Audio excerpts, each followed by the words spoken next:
when the actor in the booth feels moved, I know that so the audience will too, and that's what I like. There's an old saying that a friend of mine in theater and I used to have, that shtick is truth. That if you buy if as long as you commit to what you are doing as an actor, as long as you commit 100%, no matter how wild and outrageous it is, the audience will buy and accept it. As long as you are 150% committed, I think that's kind of absolutely yes. And that's really the key to working on novelty shows, is the actors just have to commit whole hog and just go for it, and then it works. If you're tentative or shy about it, it won't work. Another question. I'm babbling again. Hang on. I already hit you back there. All right. Let's start this at the table and move down, so you don't have to follow anybody. When you're looking for a voice actor, what techniques or qualities or methods do you use to find the right person for the right kind of role? Well, before you start directing, you know the characters. You have to know who these people are, what makes them tick.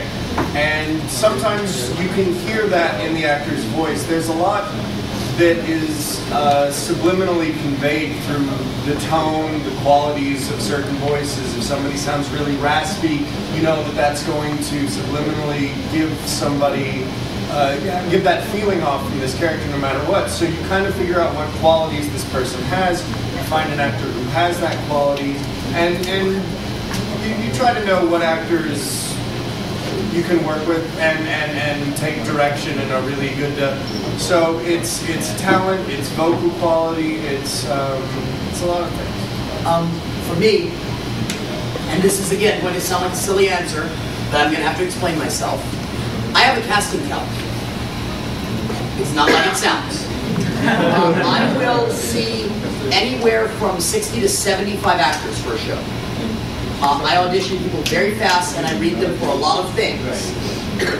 And then when everyone is done, and it is just my engineer and myself, I sit on the sofa at the back of the studio and look at the giant monitor, so that all I'm doing is, like we'll say, let's take Daikon Brothers. I would have every actor that I had read Hideki, and I hear just a few lines and I go, no, wrong, and the voice was wrong for the character design. No, no, yes, yes, no. Until I have 4 or 5 choices. And I do that for each role. And then I start listening to the voices together to hear what voices sound right together, what voices have the right chemistry together. Because anybody that I'm going to say yes to would be able to do that role. But even more, you've also got to think of how those voices are going to sound together. So I actually do have a casting couch that I sit back on, but nobody sits on it but me. And literally, as I finally make my choices, I say, that's the right combination, and my engineer just writes it down. And then at the end of the day, he turns around, hands me a piece of paper, and says, here's your cast list. I don't even know who is cast until they hand me that list. Yeah, it's really a weird way it works. Do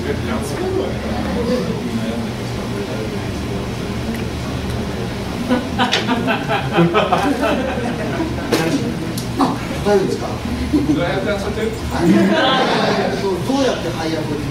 The way I choose my cast is the question, right? Yes. 大体かっこいいキャラクターにはかっこいい声優さんを当てはめてしまうありがちですね。It's too easy to end up by casting a good-looking voice actor to a good-looking character. 見た目がかっこいいアニメキャラクターには見た目のかっこいい声優さんを当ててしまうのが癖になります。So it's become habitual for me to end up by casting a good-looking voice actor to a good-looking character. まあ半分ひいきもあるんですけども、かっこいいキャラクターのイメージっていうのものかっこいい声優さんにはあると思うんですよ。And half of that might be personal preference, but the other is that I do believe that a good-looking voice actor knows how to act out a good-looking character. やっぱりかっこいい声優さんはあちこちから人気があるキャラキャラみんなにモテてるので、かっこよさを知っているというか自然にかっこいいものだと思うんです。And that's because a good-looking voice actor would be popular for his looks. So he would know by heart what it's like to be swell. そのかっこよさだけをキャラクターに当てはめていってもらうように参加しています。 So from then on, I instruct him to just give out the suaveness and project that onto his character. アニメーション、日本のアニメーションの場合はその宣伝のために声優さんを集めてイベント、コンベンションじゃないトークショーをやったりもします。 And also for the Japanese market, they would often assemble the cast members and put them up on stage, not for a convention but for a promo event. この声優さんがかっこいいとお客さんがしらけちゃってアニメーションを見るときも気分が下がってしまいます。 And perhaps some of the audience may be disappointed if their favorite character is voiced by not so good-looking cast member, and that would affect the popularity of the show. Yeah, if that were the case for us, I'd never work.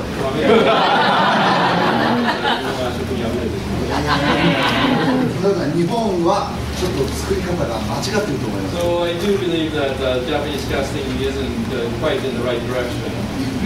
しかし売るためにはどんな手段も選ばないのが日本です。 But also, Japan is also shameless about marketing. So それをアニメ業界では大人の事情と言います。 So this is called politics in the Japanese industry. 皆さん一緒に覚えていただきましょう。せーの、大人の事情。 So in Japanese, 大人の事情。はい。大人の事情。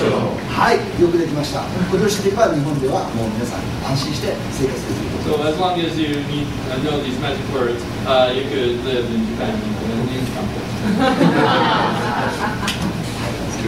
Another question.